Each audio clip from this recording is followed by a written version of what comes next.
Oi, meu nome é Liz, eu sou aluna do Colégio Estadual Professor Marivaldo Morski, localizado na cidade de Pinhão, no Paraná.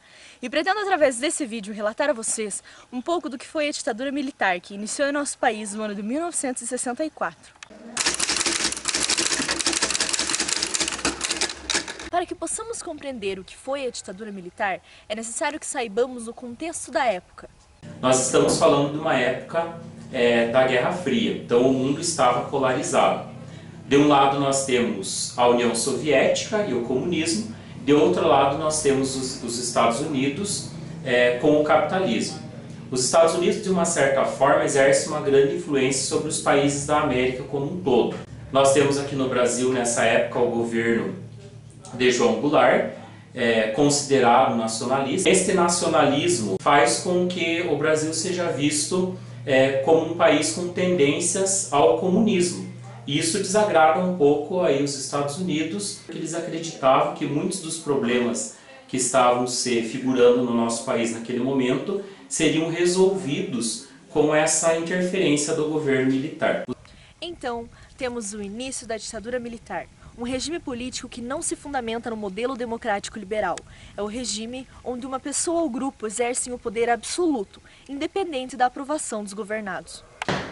Ele começou em 31 de março de 1964. Inclusive, no dia 31 de março, eu estava lá em Guarapuava, hospedado num hotel, e o exército, à meia-noite, bateu lá no hotel, requisitou todos os carros que tinham tração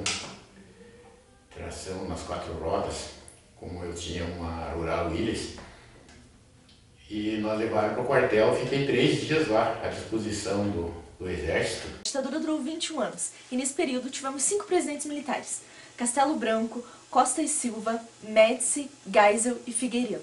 Foram considerados anos de chumbo, o momento em que Costa e Silva e Médici, considerados presidentes linha dura, governavam. Tanto que em 68, em resposta a grandes manifestações que teve pelo país, o governo criou o Ato Institucional número 5, que prevê cassação de mandatos, o final do habeas corpus, proibição de qualquer manifestação pública, liberdade vigiada e fechamento de todos os legislativos. Os vendedores ambulantes, que nós chamávamos de mascate, eles chegavam nas casas para fazer venda e às vezes não vendiam nada. Mas eles voltavam de novo, eles passavam com uma frequência e eles estabeleciam uma relação com as pessoas que no final, assim, era como se fosse eles sabiam tudo que as pessoas tinham para contar, porque as pessoas não tinham segredo com eles, assim. Então era uma coisa que depois a gente foi identificando que esse pessoal eram agentes. Na escola, tinha aula de moral e cívica, mas o que era a matéria de moral e cívica? Era você aprender a respeitar a autoridade, não questionar a autoridade e você não querer ser autoridade. Eu fui suspenso por 3 dias, porque eu deixei cair de dentro do meu caderno, no dia que fui levar a professora corrigir, um cartãozinho assim, ó, um candidato a deputado federal. Eu cheguei em casa e apanhei, porque eu não devia estar com aquilo dentro do caderno. Se tem uma coisa assim que me marca, assim, é aquela atmosfera carregada que não permitia que você tocasse determinado. Eu estava no quartel, estava servindo e na época que deu aquela revolução, daí foi feito um esquema para juntar o ouro do Paraná para o Brasil, né? Daí então tinha um cofre grande que eles depositavam o ouro dentro daquele cofre e cada pessoa que tinha lá seu anel, sua aliança de ouro, oferecia lá e daí iam pondo dentro daquele cofre. A manutenção do regime ditatorial apenas foi possível por meio de práticas de repressão. Os que ousavam contestar o poder dominante eram perseguidos. A tortura se tornou rotineira nos porões e celas onde ficavam os encarcerados. A censura à imprensa impedia que a maioria tivesse acesso às informações.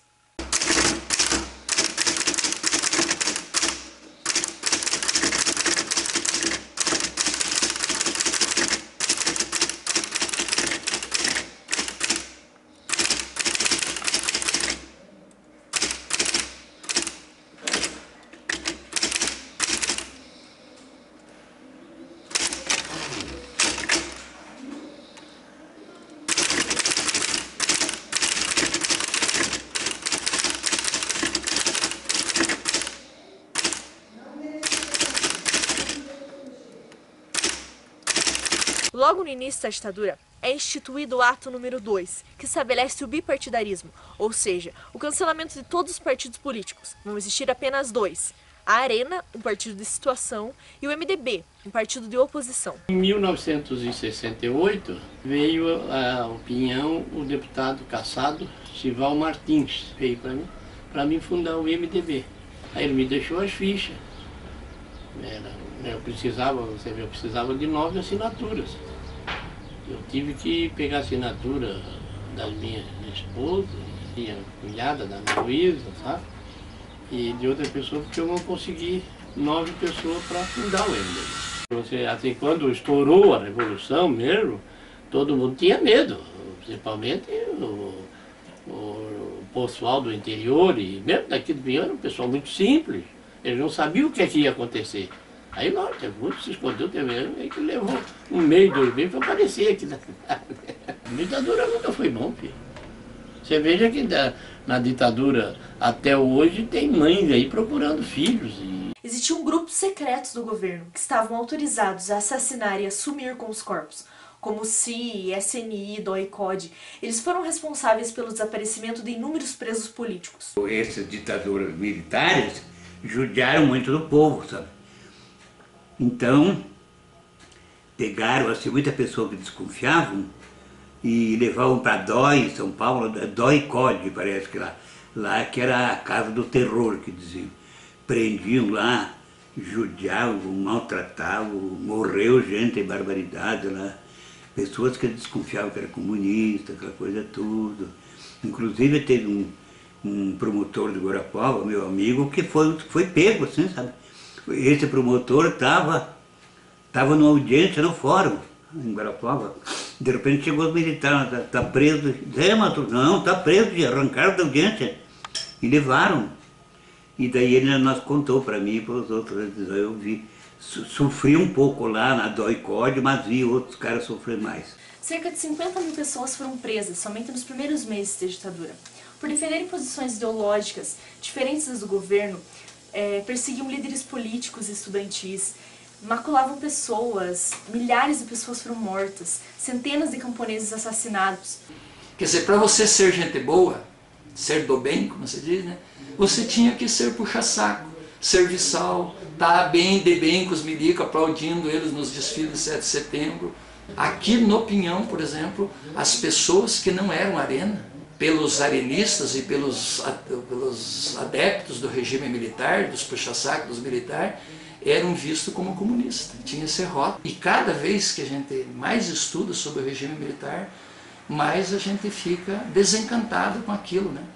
Em 1978 temos o fim do AI-5. Já se fala em redemocratização, e após esse período, há medidas que demonstram isso, como o fim do AI-2, ou seja, o pluripartidarismo, a lei da anistia, que representou o perdão para todos os envolvidos nas ações repressivas após o golpe. Só que a lei da anistia ela foi uma via de mão dupla, porque ela deu perdão tanto para torturados quanto para torturadores. Em 83 e 84 ocorrem as diretas já, que foram milhares de pessoas saindo às ruas em todo o país pedindo essa redemocratização. Porém, em 85, ocorrem as eleições indiretamente do primeiro presidente civil após o golpe de 64. Somente em 1988 ocorre o marco da democracia no país, com a promulgação da Constituição, considerada cidadã.